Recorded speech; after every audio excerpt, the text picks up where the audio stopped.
यवतमाळ जिल्ह्यामध्ये धुवाधार पाऊस झाल्यानं नदी नाले दुथडी भरून वाहत आहेत। उमरखेड तालुक्यातील विडुल येथील नागरिकांच्या घरात पाणी शिरलंय आणि त्यामुळे नागरिकांचं मोठ्या प्रमाणात आर्थिक नुकसान झालंय।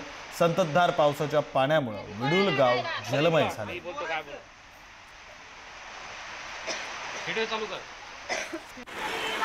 सातारा आणि सांगली जिल्ह्याला जोडणारा म्हसवड दिगंची मार्गावरील देवापूर इथल्या ओढ्याच्या पुलावरून मोठ्या प्रमाणात विसर्ग होत असल्यानं वाहतूक पूर्णपणे खोळंबली। पाण्याला प्रचंड वेग असल्यानं पुलावरील डांबर निघून त्या ठिकाणी मोठमोठे खड्डे पडले।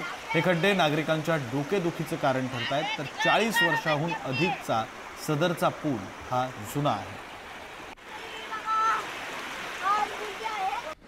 दुष्काळी भाग म्हणून ओळखल्या जाणाऱ्या साताऱ्याच्या मान तालुक्यात मुसळधार पावसानं हजेरी लावली। मान तालुक्यातील मानगंगा नदीला पूर आलाय, तर म्हसवड परिसरात मानगंगा नदीनं पुराची पातळी ओलांडली। म्हसवड नगर परिषदेकडून नदीकाठच्या नागरिकांना आता सतर्कतेचा इशारा देण्यात आला।